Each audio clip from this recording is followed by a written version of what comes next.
They say I'm different, but you better know something about me, 'cause I'm gonna follow the lines that you can see. I see your sentiment, sometimes I almost under.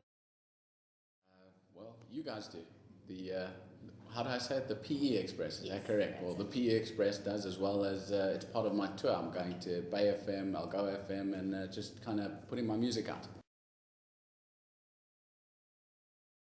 I have. It's a very friendly city. Everyone here is very cool. It's a great place to be. It's very pretty. I didn't realize it would be quite. Last time I was here, it was raining. It wasn't quite as pretty as it is today.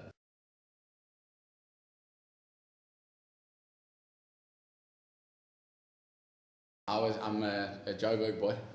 I was born in Johannesburg, grew up in Johannesburg, but after about 16, 17, I started exploring abroad, and I've spent a lot of time in the UK, and not as much time as I'd actually have liked to have spent at home, but it's cool to have a worldly view and to see everything.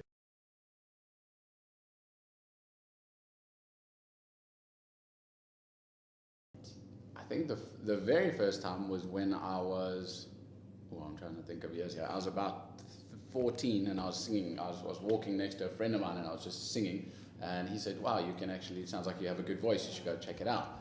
And so I auditioned for a school play and started taking up some singing lessons and just went from there.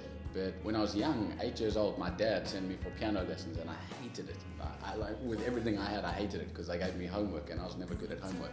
But I swore I'd never play again, and then when I was 16, I came back. I played soccer overseas, and after I came back, I came back to do music and to really pursue a singing career, and that's when I really jumped in.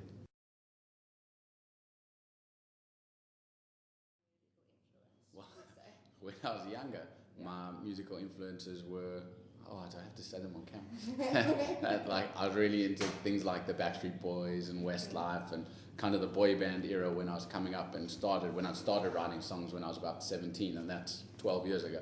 So that was that kind of era. Today it's a little bit more mature, you could say.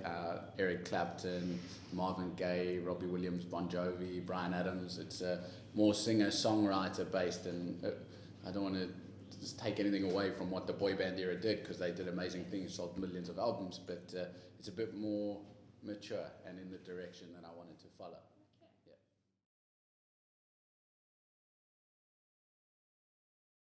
Well, I'm putting together my album called Conversations Over Time.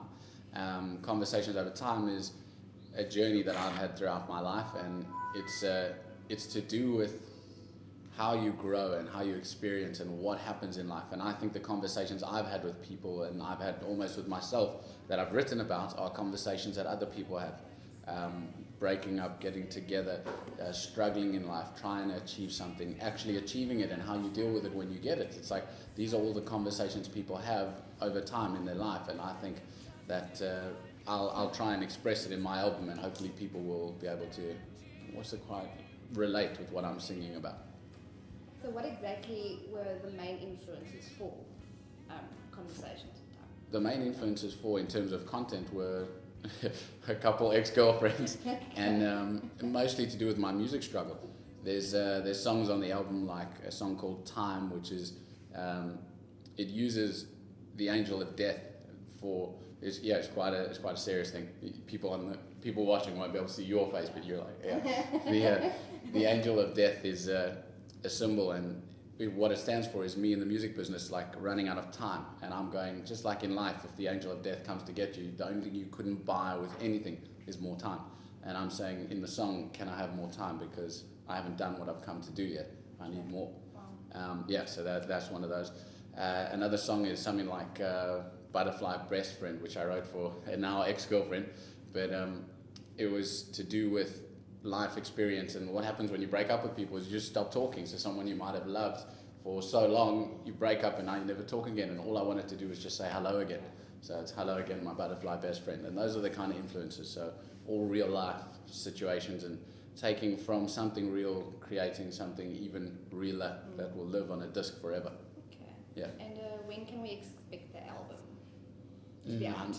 I'm sure, like, well, the single's out, Yeah. so I know that it's playing around, and the album, it's going out in America first, and once it's there, we'll bring it back to South Africa.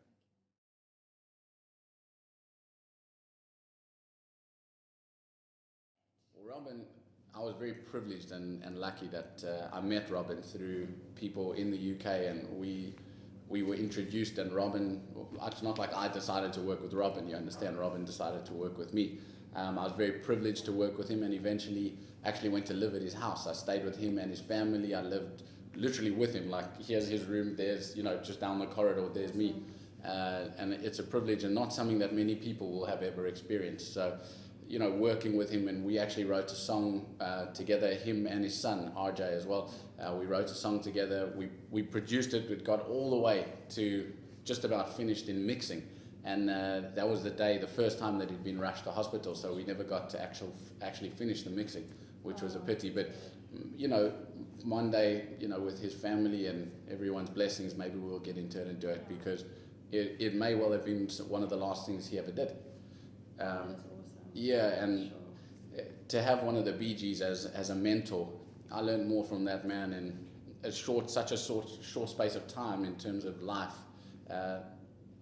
More from him than anyone I've ever learned from, or more than I've learned in my 12 years of music.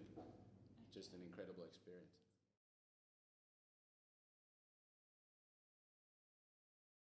It's quite a bit. We're at a stage where in South Africa I'm trying to create what they call a home story, because when I started here at 17, it was, I'm from here, I had no idea of where I was going or what I was doing, but eventually having gone abroad, everyone abroad says, well, what's happening at home? And I didn't have an answer for them, not because I didn't want one, just because, well, I hadn't really been here. So what's in the pipeline is to do something at home, so that when I'm overseas again, I can say, this is what's happening at home. I do love home. I like performing in South Africa, and please God, well, hopefully South Africa likes me too. But we're releasing into America. We're going to do something in the UK as well, and we're just going to try and take over the world.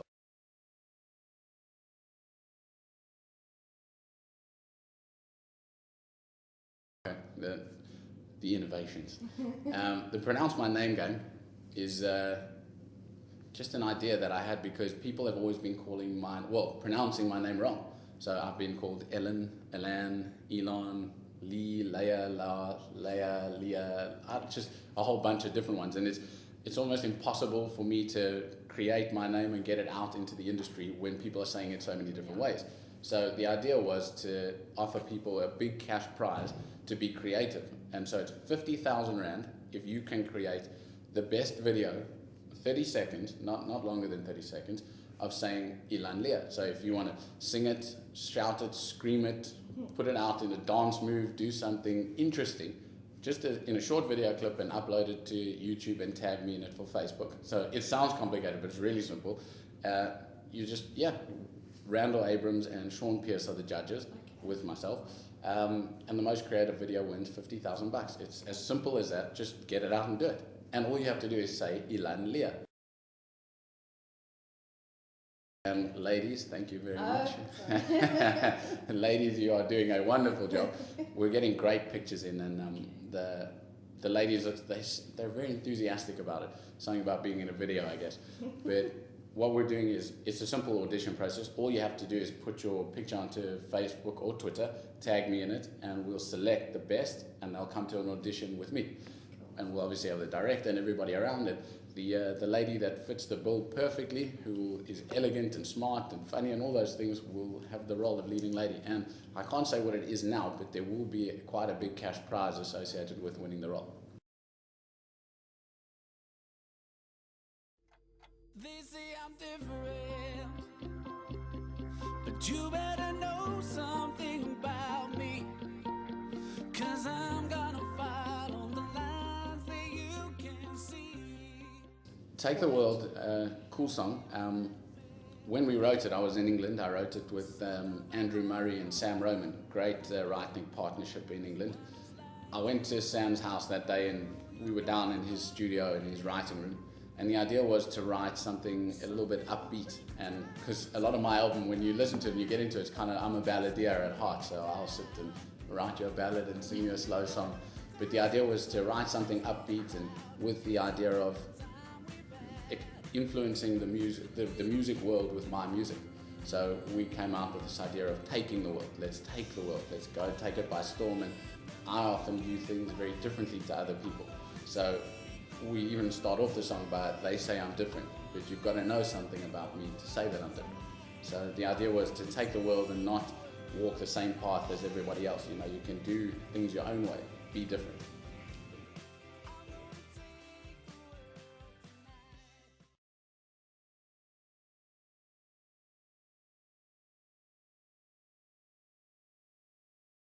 Oh, well, have you seen the video? Yeah, Taylor's a gorgeous girl. We definitely had fun making that video. I think all the guys had fun because everyone holding the camera or the lights was just staring. I had nothing to do with it. The idea, I don't actually know where the idea came from now that I think about it. We may have stolen it from the Transformers, come to think of it. There's a similar scene, but the idea was just to have a cool video that had a gorgeous girl in it, and that's why we're looking for the next leading lady as well. The idea was just to have a fun video that we hoped everyone would play and get out. So it's just to accompany the song as opposed to being better than the song. Just be with it.